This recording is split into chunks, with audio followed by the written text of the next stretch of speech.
कहानी को पूरा समझने के लिए कहानी के पिछले सभी भागों को ज़रूर देखें। उसका लिंक मैं आपको डिस्क्रिप्शन बॉक्स में दे दूंगी और साथ में कमेंट बॉक्स में पिन भी कर दूंगी, तो आप लोग वहां से भी जाकर देख सकते हैं। क्या बात है, कहानी आप लोगों को पसंद नहीं आ रही है? आप लोगों के लाइक्स और कमेंट आने कम हो गए हैं। अगर आप लोगों को कहानी पसंद आ रही है तो एक लाइक किया करिए यार। मैं बहुत मेहनत से आप लोगों के लिए डेली पार्ट अपलोड करती हूँ, बदले में आपसे सिर्फ इतनी ही उम्मीद करती हूँ कि आप लोग एक लाइक करोगे और कमेंट बॉक्स में अपनी राय दोगे, नेगेटिव या पॉजिटिव। तो इसमें आप लोग कंजूसी बिल्कुल मत किया करिए, दिल खोल कर कमेंट करिए और एक लाइक भी ज़रूर करिएगा। पंक्ति रीवा के कमरे से जैसे ही बाहर आई उसकी नज़र तनिष्क पर गई, जो रीवा के कमरे की तरफ ही आ रहा था। पंक्ति ने जल्दी से वो पेपर अपने हाथ के पीछे कर लिया।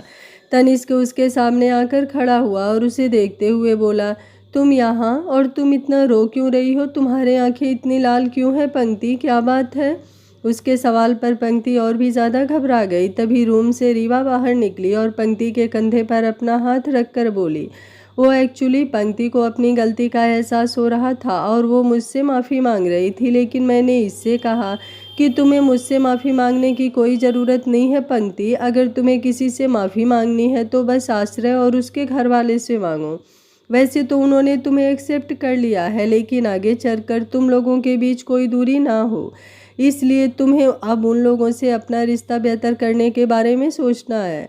वो लोग बहुत अच्छे हैं तनिष्क, जिन्होंने पंक्ति की ये गलती माफ़ कर दी, वरना तुम तो जानते हो आजकल लोग कैसे होते हैं।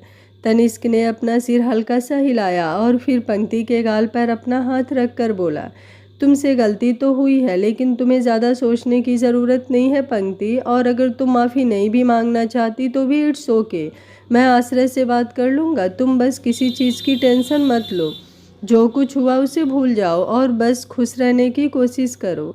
पंक्ति ने अपना सिर हिलाया और धीमे से बोली, अब मैं जाऊँ भाई, मुझे रूम में जाना है, मेहंदी की तैयारी करनी है।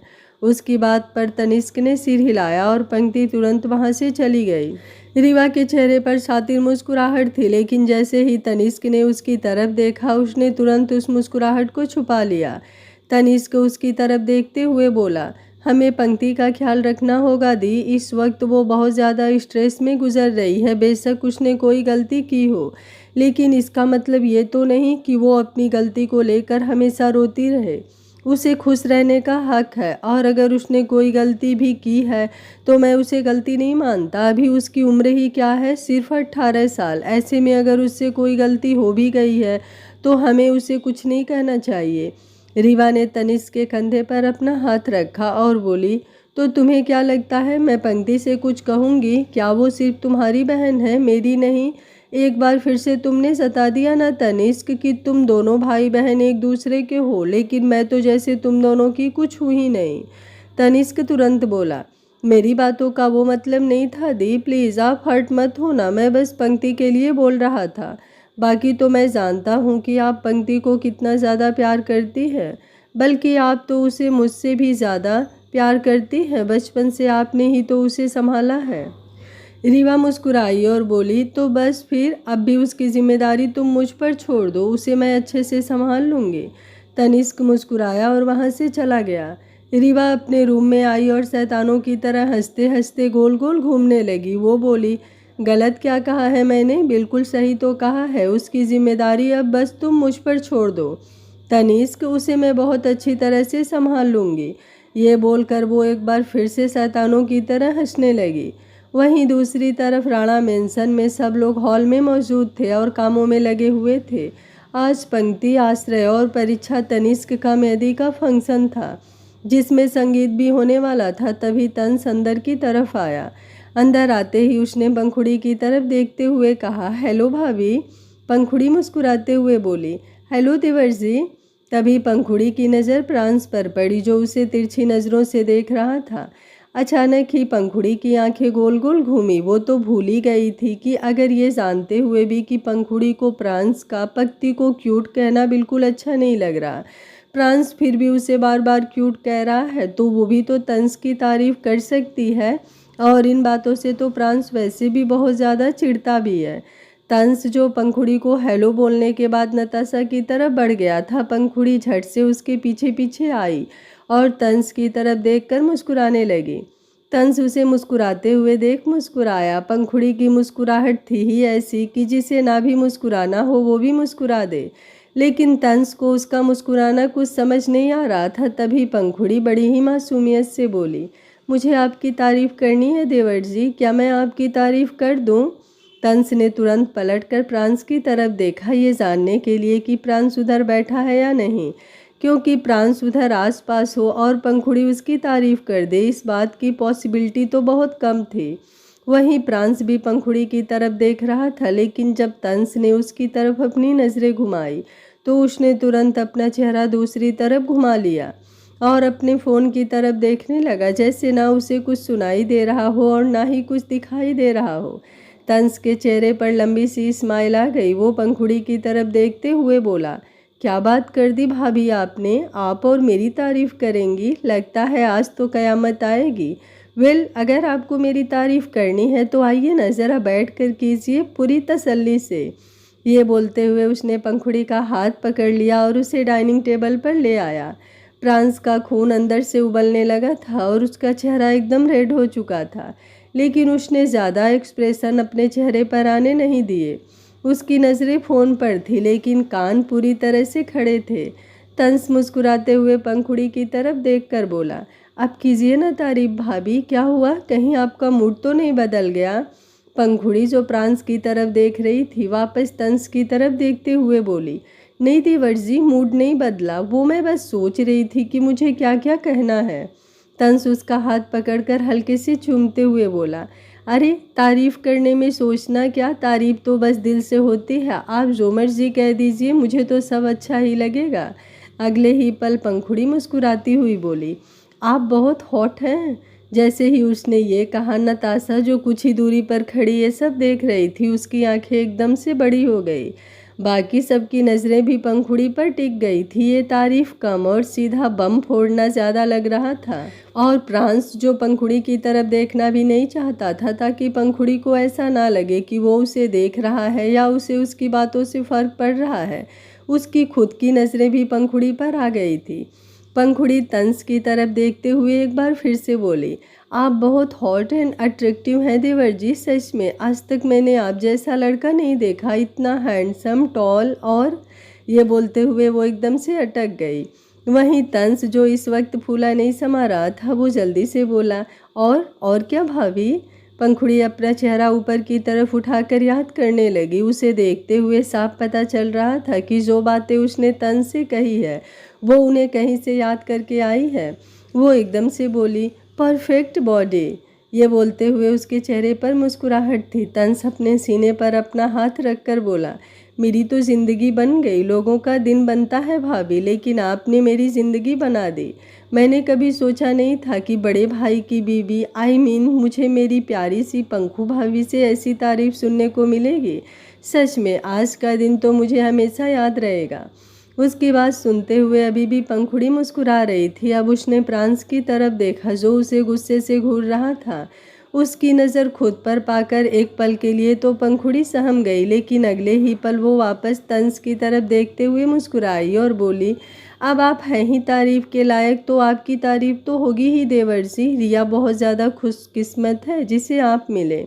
अभी वो बोल ही रही थी कि प्रांस अपनी जगह से उठा और तुरंत अपने रूम की तरफ बढ़ने लगा। तंस जल्दी से उसे रोकते हुए बोला, बड़े भाई वो ज़रा 1 मिनट रुकिए तो सही। प्रांस ने पलटकर उसकी तरफ देखा। तंस तुरंत बोला, वो एक्चुअली मुझे आपसे थोड़ा काम था। एक बार फिर से वो बोलता बोलता रह गया और प्रांस सीढ़ियाँ चढ़कर ऊपर अपने रूम की तरफ भी चला गया। उसके जाने के बाद पंखुड़ी ने अपने होठों को एक किनारे मोड़ा और बोली, अब क्यों अपने रूम में चले गए? हाँ नहीं तो मुझे भी ऐसा ही फील होता है जब आप भी किसी और की तारीफ़ करते हैं। अब अच्छा सबक मिलेगा इन्हें। तंस उसकी तरफ देखते हुए बोला, मतलब आपने अपने वाले को सबक सिखाने के लिए मेरी तारीफ़ की? पंखुड़ी झट से बोली, हाँ देवर जी। तंस ने अपना जो हाथ सीने पर रखा हुआ था उसने अपना सीना नोचते हुए बोला, काश आपने ये बात नहीं कही होती भाभी। बेशक से आपने मेरी तारीफ बड़े भाई को सुनाने के लिए की थी, लेकिन आपका क्या चला जाता अगर आप ये कह देती कि आपने मेरी तारीफ सच में की है। उन दोनों की नौटंकी देखते हुए सब लोगों के चेहरे पर हंसी थी। पंखुड़ी मासूमियत से बोली, नहीं देवर जी, झूठ बोलना पाप होता है, इसलिए मैं झूठ नहीं बोलती हूँ। तभी नताशा वहाँ पर आई और डाइनिंग टेबल पर रखे हुए काजू के कंटेनर में से काजू उठाते हुए बोली, हाँ वो बात अलग है, अगर बात गोलगप्पे की हो तो कभी कभी तुम झूठ बोल देती हो, है ना पंखुड़ी।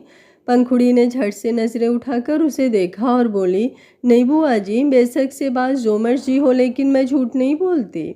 ये बोलते हुए उसके चेहरे पर हद दर्जे की मासूमियत थी। जो इंसान उसे बोलते हुए देखे वो सच में उस पर यकीन कर ले।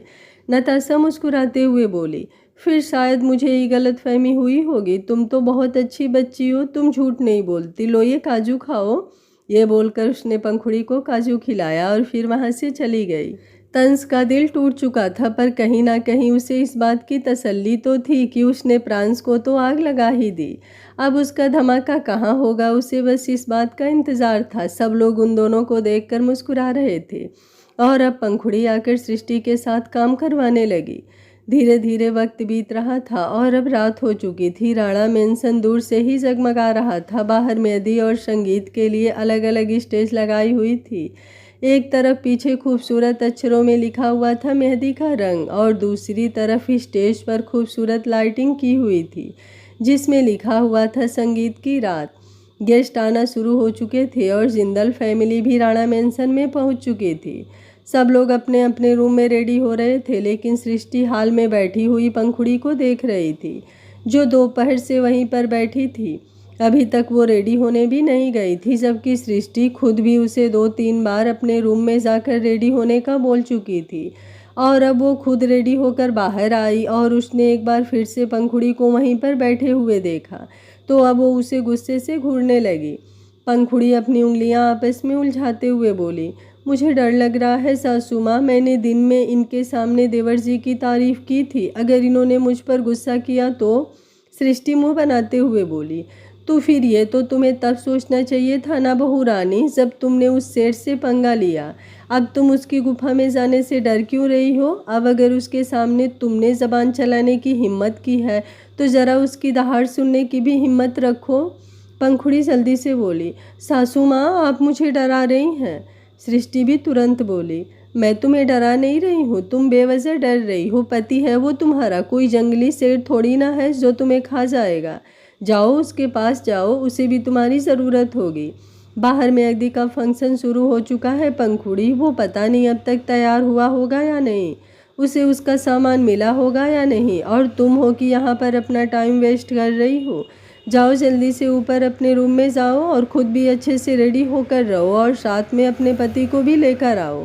पंखुड़ी बेचारगी से बोली, मैं नहीं जाऊँगी सासू माँ, मैं नहीं जाऊँगी। सृष्टि अब गुस्से से बोली, तुम जा रही हो पंखुड़ी, या फिर मैं खुद तुम्हें ऊपर छोड़ कर आऊँ? पंखुड़ी मुंह बनाते हुए बोली, जाती हूँ, लेकिन अगर उन्होंने मुझे कुछ कहा तो मैं कह दूंगी कि ये सब करने के लिए मुझे सासू माँ ने कहा था। उन्होंने कहा था कि अगर अपने पति के मुँह से अपनी तारीफ सुननी है तो उसके सामने किसी और की तारीफ कर दो। उसकी बात सुनकर सृष्टि उसकी तरफ देखती रह गई। मतलब उसने तो कुछ किया ही नहीं था, वो बेवजह फंस रही थी और कुछ बोल भी नहीं पा रही थी। पंखुड़ी अब सीढ़ियाँ चढ़ते हुए ऊपर अपने रूम में चली गई और सृष्टि ने अपने माथे पर अपना हाथ रख लिया, लेकिन अगले ही पल उसकी हंसी छूट गई। उसने पंखुड़ी की तरफ देखा जो बच्चों की तरह कदम ले रही थी। उसने एक बार फिर भी गुस्से से कहा, तुम ऊपर अपने रूम में जा रही हो पंखुड़ी या नहीं? उसकी बात सुनते ही पंखुड़ी ने जल्दी से अपने कदम बढ़ाए और जाकर रूम का दरवाज़ा नॉक, लेकिन दरवाज़ा पहले से ही खुला था जो उसके नॉक करते ही थोड़ा और ज़्यादा खुल गया।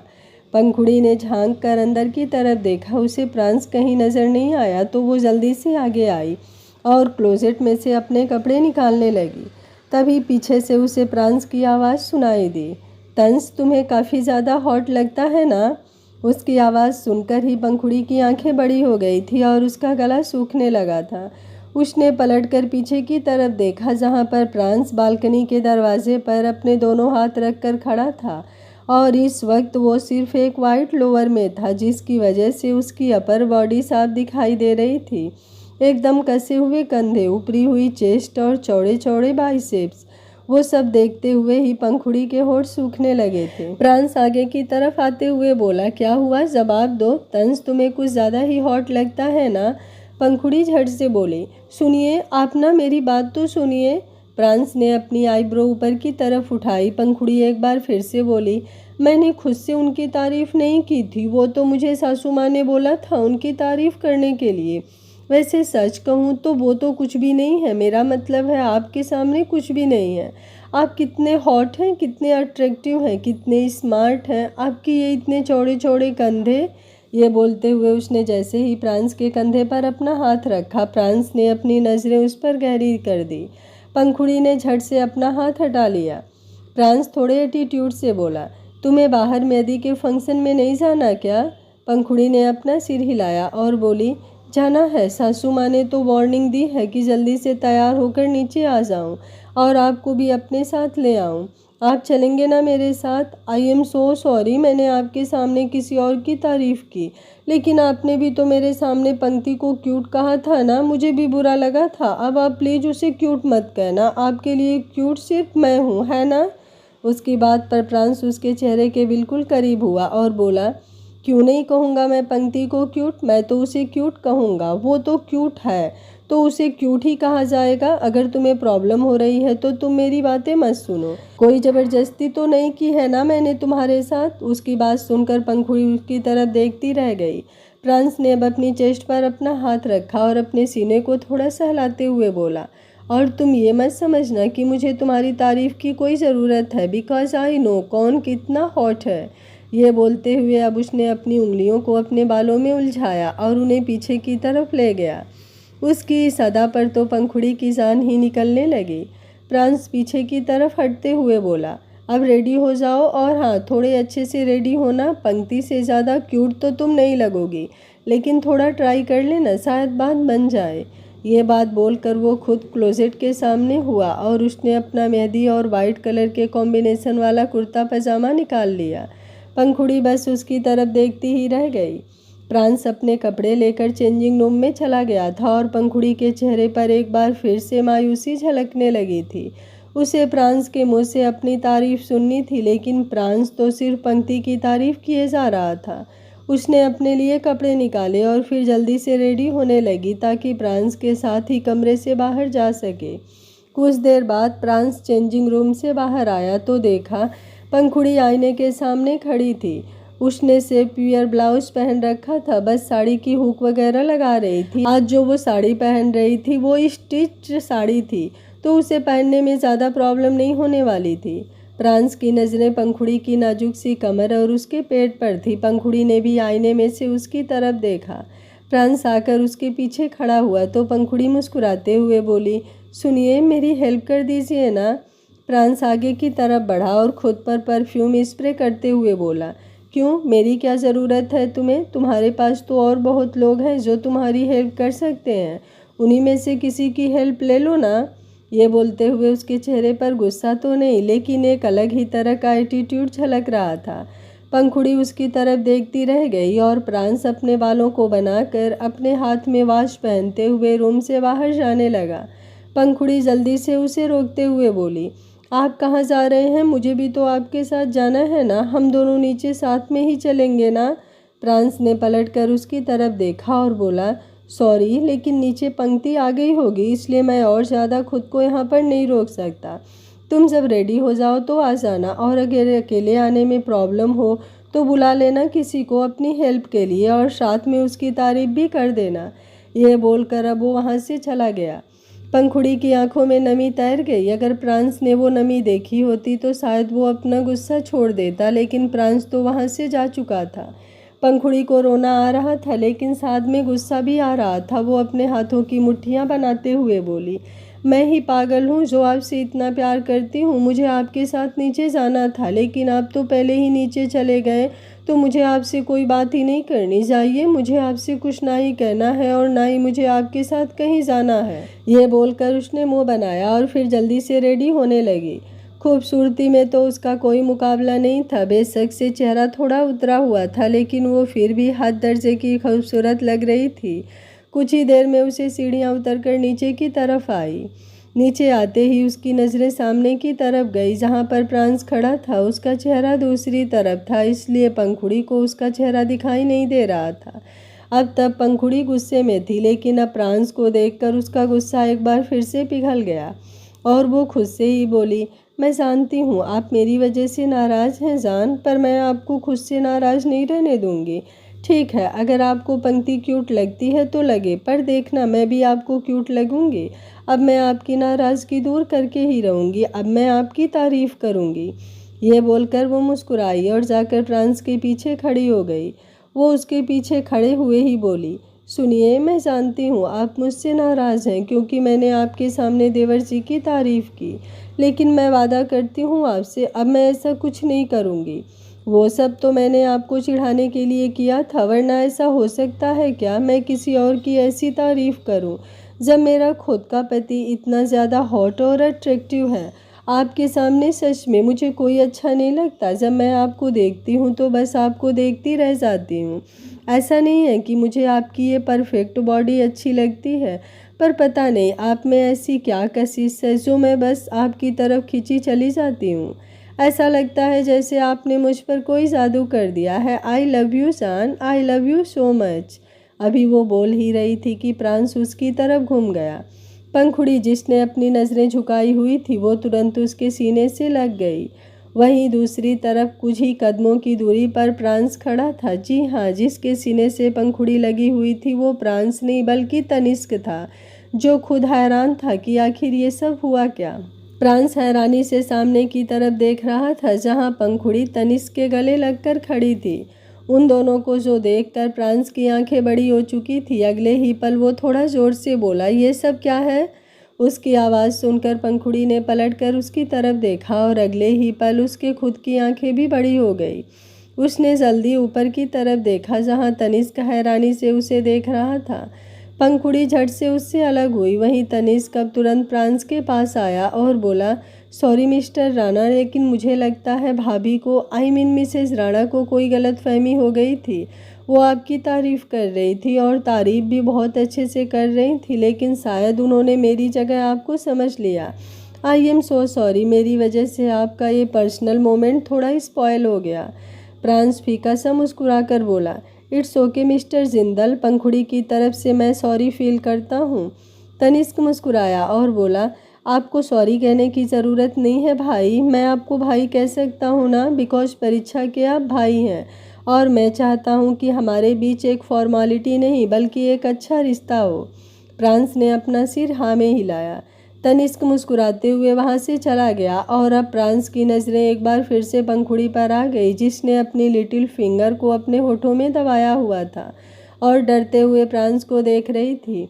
वो तुरंत प्रांस के पास आने लगी, लेकिन प्रांस मुंह बनाते हुए वहाँ से दूसरी तरफ चला गया।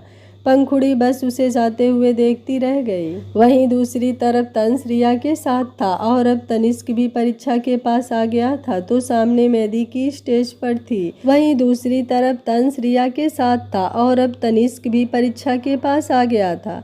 वो सामने मेहंदी की स्टेज पर थी और उसने अपने दोनों हाथ सामने की तरफ रखे हुए थे। उसके हाथों पर मेहंदी लग रही थी और अब पंक्ति को भी वहां पर बिठा दिया गया था। पंक्ति की नजरें इधर उधर घूम रही थी। वो आश्रय को ढूंढ रही थी क्योंकि वो आश्रय से बात करना चाहती थी। हाँ, वो उसे और कुछ नहीं बता सकती थी, लेकिन कम से कम वो उसे सॉरी तो बोल सकती थी, पर फिलहाल उसे आश्रय कहीं नजर नहीं आ रहा था। पंखुड़ी प्रांस को मनाने के लिए उसके पास जा ही रही थी कि तभी सृष्टि आकर उसके रास्ते में खड़ी हुई। उसकी तरफ देखते हुए बोली, 1 घंटा लगाया है तुमने रेडी होने में पंखुड़ी, इतना टाइम कौन लगाता है? पहले तुम 2-3 घंटे हॉल में बैठी रही और फिर अब आई हो तो पता नहीं कहाँ घूम रही है। चलो मेरे साथ, तुम्हारे हाथों पर मेहंदी लगवानी है बेटा। पंखुड़ी जल्दी से बोली, आप बस मुझे 5 मिनट दीजिए सासू माँ, मैं बस 5 मिनट में आती हूँ। सृष्टि ने उसे घूर कर देखते हुए कहा, बिल्कुल भी नहीं, तुम चुपचाप मेरे साथ चलो और चलकर अपने हाथों पर मेहंदी लगवाओ, वरना मैं सच्ची बता रही हूँ अब मैं वो सास बन जाऊंगी जो तुमसे बर्दाश्त नहीं होगी। पंखुड़ी मासूमियत और मायूसी के मिले जुले भाव से बोली, आप भी उनकी तरह हो सासू माँ, वो भी मुझे परेशान करते हैं और आप भी मुझे परेशान कर रही हैं। मैं आप दोनों से बात नहीं करूँगी। ये बोलते हुए वो खुद ही मुंह बनाते हुए मेहंदी के स्टेज की तरफ चली गई और पंखुड़ी की इस हरकत पर सृष्टि को एक बार फिर से हंसी आ गई। वो उसकी तरफ देखते हुए बोली, तुम कह तो देती हो बहू रानी कि तुम हमसे बात नहीं करोगी, लेकिन 5 मिनट भी तुम हमारे बिना नहीं रह पाती। हम जरा सा इधर उधर हो जाएं तो तुम्हें टेंशन हो जाती है, और अगर हम किसी और से बात कर लें तो तुम्हें डर लगने लगता है कि कहीं तुम्हारी जगह वो दूसरा इंसान ना ले ले। आई बड़ी हमसे बात ना करने वाली। ये बोलते हुए सृष्टि के चेहरे पर भी बड़े मज़ेदार एक्सप्रेशन थे। वहीं पंखुड़ी अब सोफे पर आकर बैठी और अपने दोनों हाथ आगे बढ़ाते हुए बोली, जल्दी जल्दी से मेरे हाथों पर मेहंदी लगा दीजिए ना, मुझे उनके पास जाना है, वो मुझसे रूठ गए हैं, मुझे उन्हें मनाना है। परीक्षा उसकी बात सुनकर मुस्कुराई और बोली, इतना तो टॉम एंड जेरी नहीं लड़ते हैं भाभी जितना आप मेरे भाई से लड़ती हैं। सच में आपने उन्हें परेशान कर रखा है। पंखुड़ी जल्दी से बोली, तुम भी मुझे गलत समझ रही हो परीक्षा, ऐसा नहीं है, मैं उन्हें नहीं परेशान कर रही हूँ, बल्कि मुझसे गलती हो गई है। मुझे ना इनकी तारीफ़ करनी थी, लेकिन गलती से मैंने तारीफ़ किसी और की कर दी। परीक्षा मुस्कुराई और बोली, मैं जानती हूँ, आपने तंस भाई की तारीफ़ की थी ना। पंखुड़ी ने अपना सिरना में हिलाया और बोली, नहीं, वो तो सुबह की बात है, अब मैंने एक और गलती कर दी। परीक्षा ने सवालिया नज़रों से उसे देखा। अगले ही पल पंखुड़ी ने अब तनिष्क की तरफ अपनी नज़रें घुमाई, जो सामने की तरफ ही खड़ा फ़ोन पर किसी से बात कर रहा था। परीक्षा ने जब उसकी नज़रें तनिष्क पर देखी तो वो हैरानी से बोली, आप क्या कहना चाहती हैं भाभी? पंखुड़ी उसकी तरफ देखते हुए मासूमियत से बोली, तुम मुझे डांटोगी तो नहीं ना? परीक्षा हंसी और बोली, आप इतनी क्यूट है ना भाभी कि मैं आपको डांट ही नहीं सकती। बेशक से आप कुछ भी कर लीजिए, बस अब आप मुझे जल्दी से बताइए कि आखिर आपसे गलती क्या हुई है। उसकी बात सुनकर पंखुड़ी ने एक गहरी सांस ली और परीक्षा को सारी बात बता दी। परीक्षा के होश उड़ चुके थे, वो तो ऐसे किसी गलती के बारे में सोच भी नहीं सकती थी। वहीं पंक्ति चुपचाप पंखुड़ी की तरफ देख रही थी। उसकी बातें सुनते हुए वो बस यही सोच रही थी कि पंखुड़ी कितनी मासूम है, और वो ऐसे कैसे पंखुड़ी के साथ वो सब कर सकती है जो उसे रीवा ने करने के लिए कहा है। उसे इस वक्त हद से ज़्यादा बेबसी महसूस हो रही थी। तभी तंस वहाँ पर आया, उसके साथ रिया भी थी। जब उन दोनों ने पंखुड़ी की इस तरह से मायूस देखा तो तंस तुरंत बोला, क्या हुआ भाभी, आप इतनी परेशान क्यों लग रही हैं? सुबह तो आपने मेरा दिल तोड़ दिया, लेकिन अब खुद ही उदास लग रही हैं। पंखुड़ी ने कुछ नहीं कहा, बस अपना चेहरा हल्का सा झुका लिया, लेकिन परीक्षा ने उन दोनों को सब बता दिया। तभी रिया अचानक से ही हंसने लगी। उसे हंसते हुए देख पंखुड़ी मुंह बनाते हुए बोली, तुम मेरी सिचुएशन पर हंस रही हो? यहाँ पर मैं देवर जी के साथ मिलकर तुम्हारे लिए अच्छे अच्छे गिफ्ट सेलेक्ट करती हूँ और तुम मुझ पर ही हंस रही हो। रिया ने पंखुड़ी के गाल पर अपना हाथ रख कर बोली, यू आर सो क्यूट भाभी, लेकिन मैं आपकी सिचुएशन पर नहीं हंस रही हूँ, बल्कि उस सल्यूशन पर हंस रही हूँ जो मैं अब आपको देने वाली हूँ। तंस जल्दी से बोला, प्लीज़ स्टॉप इट रिया, तुम्हारा सल्यूशन ज़रूर खतरनाक होगा। तुम पंखुड़ी भाभी को ऐसा वैसा कोई सल्यूशन मत दो। तुम जानती नहीं हो बड़े भाई को, उनका गुस्सा बवाल है, ऐसे में कहीं चिंगारी से आग ना लग जाए। रिया जल्दी से बोली, ऐसा वैसा कुछ नहीं होगा, मेरा दिया हुआ सल्यूशन एकदम बेस्ट है, बस भाभी उसे जल्दी से परफॉर्म कर दें, फिर देखना आग तो कहीं और लगेगी। उसकी बातें सुनते हुए परीक्षा के चेहरे पर भी सवालिया एक्सप्रेशंस थे। वहीं रिया ने अब बोलना शुरू किया। परीक्षा के होश एक बार फिर से उड़ गए। वो जल्दी से बोली, तुम्हें सच में लगता है रिया कि पंखुड़ी भाभी ये कर पाएंगी? रिया मुस्कुराते हुए बोली, देखो, अगर प्रांस भाई को मनाना है तो ये तो करना ही पड़ेगा, बाकी तुम सब लोगों की मर्जी, तुम क्या चाहते हो। ये बोलते हुए उसने तंस और परीक्षा की तरफ देखा। पंक्ति चुपचाप उनकी बातें सुन रही थी। फिलहाल उससे कोई बात नहीं कर रहा था। पंखुड़ी तो खुद में ही खोई हुई थी, लेकिन उसके अलावा तंस, रिया और परीक्षा भी उससे बात नहीं कर रहे थे, क्योंकि उन्हें भी पंक्ति ही गलत लग रही थी और ये बात पंक्ति बहुत अच्छी तरह से समझ रही थी, पर फिर भी उसने कोई शिकायत नहीं की। वहीं परीक्षा, तंस और रिया तीनों ने एक दूसरे की तरफ देखते हुए अब वापस पंखुड़ी की तरफ देखा और परीक्षा बोली, आप ये कर लेंगी ना भाभी? पंखुड़ी झट से बोली, पहले ये बताओ कि क्या मेरे ऐसा करने से वो मान जाएंगे? रिया जल्दी से बोली, यस डेफिनेटली, प्रांस भाई ज़रूर मान जाएंगे, बस आप परफॉर्मेंस से एकदम कड़क दीजिएगा। पंखुड़ी ने अपना सिर हाँ में हिलाया। परीक्षा मेहंदी वाली की तरफ देखते हुए बोली, प्लीज़ आप जल्दी से भाभी के हाथों पर मेहंदी लगा दीजिए और हाँ, मेरे भाई का नाम ज़रूर लिखिएगा, प्रांस राणा। मेहंदी वाली ने अपना सिर हिलाया और पंखुड़ी को मेहंदी लगाने लगी। वहीं पंक्ति के हाथों पर भी मेहंदी लग रही थी और साथ ही साथ परीक्षा के हाथों में भी। जब परीक्षा के हाथों की मेहंदी पूरी हो गई तो वो जल्दी से तनिष्क के पास चली गई। तनिष्क परीक्षा के पास आना तो चाहता था, लेकिन वहाँ पर पंखुड़ी बैठी थी तो उसे थोड़ा अजीब लग रहा था। लेकिन अब परीक्षा ने आकर उसे जो कहा उसे सुनकर तो वो और भी ज़्यादा अजीब फील करने लगा था। वो जल्दी से बोला, सॉरी परीक्षा, लेकिन मैं ऐसा नहीं कर सकता। परीक्षा जल्दी से बोली, आपको कुछ ज़्यादा नहीं करना है तनिष्क, सिर्फ एक डांस परफॉर्मेंस ही तो है और आपको तो बस एक ही सीन है, प्लीज़ मना मत कीजिए ना। पंखुड़ी भाभी और प्रांस भाई की बात है, उन दोनों के बीच फिलहाल नाराज़गी चल रही है जो हमें दूर करनी है। क्या इसमें आप मेरा साथ नहीं दे सकते? तनिष्क अब उसकी मासूमियत भरी रिक्वेस्ट पर कुछ बोल ही नहीं पाया और उसने अपना सिर हिला दिया। परीक्षा के चेहरे पर लंबी सी मुस्कुराहट तैर गई। वहीं दूसरी तरफ प्रांस इस वक्त मेहमानों से मिल रहा था। तभी रीवा उसके सामने आकर खड़ी हुई और उन लोगों की तरफ देखते हुए बोली, प्लीज़ एक्सक्यूज़। उसकी बात सुनकर वो सब लोग वहाँ से चले गए, इसलिए वहाँ पर सिर्फ रीवा और प्रांस खड़े रह गए। प्रांस उसकी तरफ देखते हुए बोला, कैसी लड़की हो यार तुम, मतलब इतनी बार इंसल्ट कर चुका हूँ मैं तुम्हारी, लेकिन फिर भी तुम्हें कोई फ़र्क नहीं पड़ता। रीवा मुस्कुराई और बोली, ये तो प्यार है मेरा तुम्हारे लिए प्रांस, जो कम होने का नाम ही नहीं लेता। तुम्हारी हसरत ऐसी है दिल में कि मैं चाहकर भी खुद को तुम्हारे करीब आने से रोक नहीं पाती। प्रांस गुस्से से बोला, बेहतर होगा अगर तुम खुद को रोक लो, क्योंकि अब तक तो मैं तुम्हारी बेइज्जती अकेले में कर रहा था। अब अगर तुमने ऐसा वैसा कुछ किया ना तो सबके सामने तुम्हारी इज्जत उतार कर रख दूंगा मैं, और इस बात का कोई डिस्काउंट नहीं मिलेगा तुम्हें कि तुम तनिष्क जिंदल की बहन हो, जिससे मेरी बहन की शादी होने वाली है। रीवा जल्दी से बोली, अब सिर्फ तनिष्क की शादी परीक्षा से थोड़ी हो रही है, अब तो हमारे बीच डबल रिश्ता बन चुका है प्रांस, क्योंकि अब तो पंक्ति की शादी भी तुम्हारे भाई से होने वाली है।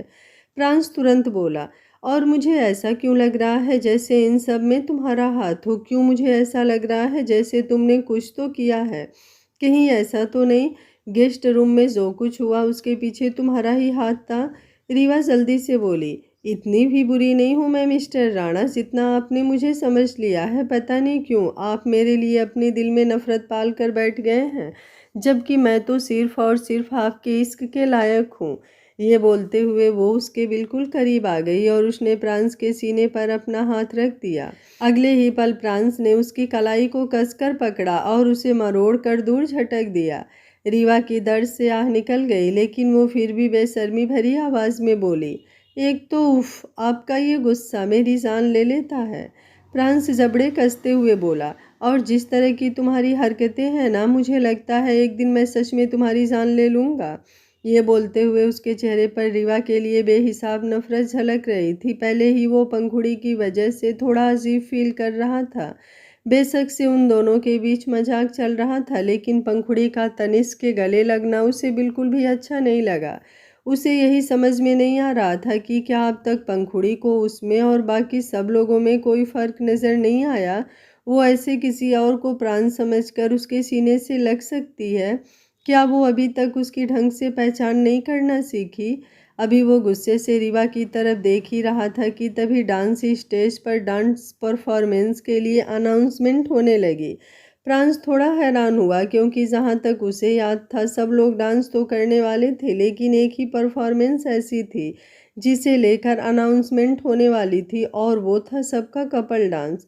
वो सब साथ में करने वाले थे। अब अकेले अकेले डांस करने में क्या ही ड्रामेबाजी करनी, इसलिए सब लोग एक साथ कपल परफॉर्मेंस देने वाले थे।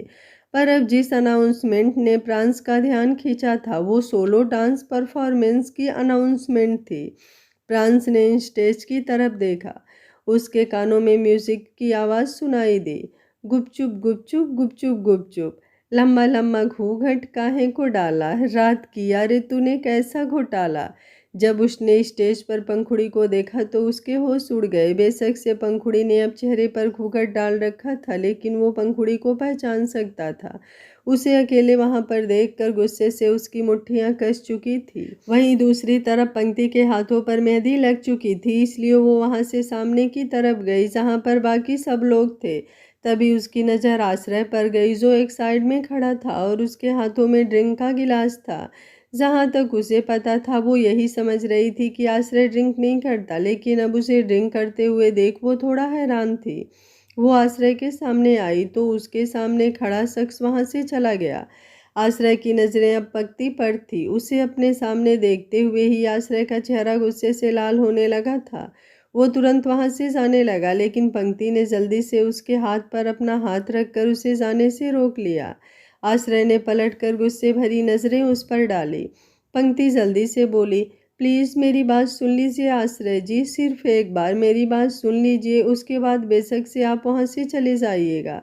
आश्रय गुस्से भरी नज़रों से पंक्ति की तरफ देख रहा था। वहीं पंक्ति उसे रुका हुआ देखकर झट से बोली, मुझे बस आपसे इतना कहना है कि अगर आप ये शादी नहीं करना चाहते तो प्लीज़ इस शादी से मना कर दीजिए। कोई भी आपके साथ ज़बरदस्ती नहीं करेगा, और अगर कोई मुझे कुछ कहेगा तो मैं कह दूंगी कि मैं भी ये शादी नहीं करना चाहती, लेकिन प्लीज़ आप बेमन से मुझसे शादी मत कीजिए। आश्रय उसकी बात सुनकर हंसने लगा। उसे हंसते हुए देख पंक्ति हैरान थी। आश्रय मुस्कुराकर बोला, कितनी अच्छी एक्टिंग कर लेती हो यार तुम, मैं तो तुम्हें यूं ही मासूम समझ रहा था, तुम तो बड़ी चालबाज निकली। मतलब बड़ी आसानी से पहले अपना उल्लू सीधा कर लिया, और अब जब सब कुछ तुम्हारे हिसाब से हो रहा है तो तुम्हें सिंपैथी भी चाहिए। तुम्हें क्या लगता है कि मैं कोई पागल हूँ जिसे तुम्हारी हरकतें समझ नहीं आएंगी? पंक्ति जल्दी से बोली, आप मुझे गलत समझ रहे हैं आश्रय जी। आश्रय भी तुरंत बोला, गलत तो मैंने तुम्हें पहले समझा था जब मैंने तुम्हें मासूम और नादान समझा, लेकिन कोई गलती नहीं कर रहा हूँ अब मैं। तुम्हें बहुत अच्छी तरह से समझ चुका हूँ मैं। पहले तुमने मुझे मेरी ड्रिंक स्पाइक करके फंसाया, और फिर जब हम दोनों के बीच वो सब कुछ हो गया, पूरी फैमिली ने हमें एक दूसरे के साथ भी देख लिया, हमारी शादी भी फिक्स हो गई, तो अब तुम पर यह भूत सवार हुआ है मेरे सामने दोबारा मासूमियत का ड्रामा करने का। लेकिन अब मैं इस ड्रामे में नहीं आने वाला पंक्ति। तुम्हें जो करना था तुमने कर दिया, और उसमें तुम सक्सेसफुल भी हो गई, लेकिन अब जो होगा वो मेरी मर्जी से ही होगा। तुम्हें मुझे से शादी करनी थी ना, तुम्हें ये शादी मुबारक हो, लेकिन आई प्रॉमिस ये शादी तुम्हारे लिए किसी नरक से कम नहीं होगी। ये बोलकर आश्रय तुरंत वहाँ से चला गया, और पंक्ति बस उसे जाते हुए देखती रह गई। उसकी आंखों से आंसू बहने लगे से वो रोते हुए बोली, नरक तो मैं पहले ही जी रही हूँ आश्रय जी, अब इससे ज़्यादा नरक क्या ही होगा। लेकिन मैं नहीं चाहती मेरी वजह से आपकी ज़िंदगी भी खराब हो। अगर मुझे पता होता कि रीवा दी ये सब कुछ करने वाली है तो मैं कभी आपके करीब आती ही नहीं, आपसे हमेशा दूरी बना कर रखती। हाँ जानती हूँ रीवा दी के सामने ये सब करना मुश्किल होता, लेकिन मैं कोशिश ज़रूर करती। ये बोलते हुए उसकी आंखों से आंसू अभी भी बह रहे थे। वहीं दूसरी तरफ गुस्से से कांपता हुआ आश्रय ड्रिंक काउंटर पर वापस जा चुका था, और अब वो दोबारा ड्रिंक करने लगा था। और ये शायद पहली बार था जब आश्रय इस तरह से फैमिली फंक्शन में ड्रिंक कर रहा था, वरना ड्रिंक और स्मोकिंग जैसी चीज़ों से वो दूर ही रहता था। वहीं दूसरी तरफ स्टेज पर जो म्यूजिक वहां पर बज रहा था, उसे सुनकर प्रांस की आईब्रो ऊपर की तरफ उठी हुई थी, और तभी पंखुड़ी ने अपना हाथ अपनी कमर पर रखा और अपनी कमर को हल्का हल्का मटकाना शुरू किया। कमर को मटकाते हुए वो सामने की तरफ घूमी, और अगले ही पल उसने अपनी उंगलियों को अपने घूंघट पर रखा। प्रांस के चेहरे पर गुस्सा झलकने लगा था। उसने गुस्से से अपनी मुट्ठियां भी कस ली थी। जैसे ही पंखुड़ी ने अपना घूंघट उठाया, एक तरफ से परीक्षा और दूसरी तरफ से रिया आगे की तरफ आई और पंक्ति के कंधे पर हाथ रखकर डांस करने लगी। लंबा लंबा घूंघट काहे को डाला, क्या कहीं कर आई तू मुँह काला। परीक्षा और रिया दोनों घूरते हुए पंखुड़ी की तरफ देख रही थी, और पंखुड़ी अपने होठों में उंगली दबाए उनसे अपनी नजरें चुरा रही थी, और साथ ही साथ शर्मा भी रही थी। घूमते हुए वो पीछे की तरफ हट गई तो परीक्षा और रिया दोनों एक बार फिर से उसकी तरफ बढ़ गई, लेकिन इस बार वो दोनों पंखुड़ी को हाथ लगाती उससे पहले ही पंखुड़ी अपना घूंघट उठाते हुए पीछे की तरफ हट गई और डांस करने लगी। छत पे सोया था बहनोई, मैं तन्ने समझकर सो गई। उसने नीचे की तरफ झुकते हुए अपने दोनों हाथों को जमीन पर रखा, जिससे उसका चेहरा ऊपर की तरफ था। उसके दोनों पैर भी जमीन पर लगे हुए थे और वो अपनी कमर को वेव कर रही थी, जिससे उसकी वो नाजुक सी कमर ऐसे हलचल ले रही थी जैसे पानी की लहरें। उसे इस तरह से देखकर प्रांस के जबड़े जोरों से कस गए। उसकी आंखें लगभग से बाहर आने को हो गई थी। वहीं बाकी सब भी हैरानी से पंखुड़ी की तरफ देख रहे थे। मुझको राणा जी माफ़ करना, गलती मारे से हो गई। वो जल्दी ही ऊपर की तरफ उठी और अपनी कमर पर अपना हाथ रखकर तो कभी अपना दूसरा हाथ अपने सीने पर रखकर अपने सीने को आगे पीछे करती, तो कभी अपनी कमर को। उसका डांस काफ़ी बोल्ड था और उसकी नज़रें प्रांस पर ठहरी हुई थी। वो बहनोई था, बहनोई ही ठहरा। इस वक्त वहाँ एक चारपाई आई जिस पर तनिष्क लेटा हुआ था। परीक्षा और रिया अब दोनों चारपाई की तरफ बढ़ गईं। उसमें से तनिष्क ऊपर की तरफ उठा और रिया और परीक्षा दोनों तनिष्क की तरफ देखते हुए गाने के बोल गुनगुनाने लगी, लेकिन साथ ही साथ उनके चेहरे के एक्सप्रेशंस भी बेहद कहर ढा रहे थे और वो अपने हाथ पैरों के डांस के मूव्स भी ले रही थी। क्यों ना पहचाना तूने पिया जी का चेहरा। बहनोई ने ओढ़े रखी थी चादर। रिया ने चारपाई पर रखी हुई चादर उठाई और उसे लेकर पंखुड़ी की तरफ बढ़ गई। पंखुड़ी ने उसके हाथों से चादर ली और उस चादर को लेकर चारपाई की तरफ बढ़ गई। मैं समझी पिया का है बिस्तर, आधे बिस्तर पे वो सोया था, आधे पे मैं सो गई। वो खुद उस चारपाई पर लेट गई और अगले ही पल उसने उस चादर को अपने ऊपर ओढ़ लिया। मुझको राणा जी माफ़। मुस्कुराते हुए उसने वो चादर अपने ऊपर से हटाई और फिर चारपाई से उठने लगी ताकि डांस कर सके। लेकिन तभी उसकी नज़र प्रांस पर गई, जो बिल्कुल चारपाई के पास आकर खड़ा हो चुका था। उसकी गुस्सी भरी नज़रें पंखुड़ी पर थी और उसे वहाँ पर देखकर परीक्षा और रिया कहाँ गायब हुई, किसी को कुछ पता ही नहीं चला। तनिष्क भी वहाँ से जा चुका था, क्योंकि प्रांस का चेहरा गुस्से से काँप रहा था। पंखुड़ी कुछ कहती उससे पहले ही प्रांस ने पंखुड़ी की कलाई को कसकर पकड़ लिया। सब लोग एक दूसरे की तरफ देखने लगे थे। प्रलय ने अपने माथे पर अपना हाथ रखा हुआ था। वो जानता था कि अब इस चीज़ से प्रांस कितना ज़्यादा ट्रिगर होगा। उसे इस तरह की हरकतें बिल्कुल नहीं पसंद थी। बेशक से पंखुड़ी और बाकी सब ने मासूमियत और नादानी के चलते हुए किया हो, लेकिन प्रांस का गुस्सा अब पंखुड़ी पर किसी बम ब्लास्ट की तरह फूटने वाला था और हुआ भी बिल्कुल ऐसा ही। प्रांस पंखुड़ी का हाथ यूं ही कसकर पकड़े हुए उसे लगभग से खींचते हुए वहां से ले गया। सब लोग उन दोनों की तरफ देखते ही रह गए। पंखुड़ी की फैमिली भी वहां पर मौजूद थी। जब उन लोगों ने प्रांस को पंखुड़ी को इस तरह से ले जाते हुए देखा तो उनके चेहरे पर भी परेशानी झलकने लगी, लेकिन रीवा के चेहरे पर डेविल स्माइल थी। ये सब उसने प्लान तो नहीं किया था, लेकिन ये सब देखने में उसे बहुत मज़ा आ रहा था। श्वेता जी तुरंत वहां से पंखुड़ी की तरफ जाने लगी, लेकिन सृष्टि ने उनका हाथ पकड़कर उन्हें रोका और बोली, प्लीज़ आप इस मामले से थोड़ा दूर रहिए। मैं जानती हूँ आपको पंखुड़ी के लिए बुरा लग रहा होगा, लेकिन वो दोनों पति पत्नी हैं, एक दूसरे को संभाल लेंगे। सृष्टि की बात सुनकर श्वेता जी भी शांत रही, जबकि मिस्टर ग्रोवर के चेहरे पर गुस्सा और परेशानी दोनों ही झलक रही थी। वहीं पार्टी का माहौल अब थोड़ा अजीब हो चुका था, लेकिन प्रलय तुरंत स्टेज पर आया और उसने मुस्कुराते हुए सबसे बात करना शुरू किया। वो नहीं चाहता था कि यूं ही कोई फालतू की बात हो, इसलिए उसने अब तुरंत कपल डांस की अनाउंसमेंट कर दी थी और प्रलय जाकर इन सब चीज़ों को संभालेगा तो चीज़ें तो अपने आप ही ठीक होंगी। आज का पार्ट आप लोगों को कैसा लगा कमेंट बॉक्स में अपनी राय ज़रूर दीजिएगा। कहानी अच्छी लग रही है तो वीडियो को लाइक शेयर एंड चैनल को सब्सक्राइब कर लीजिएगा। Thank you for watching. मिलते हैं कहानी के अगले भाग में।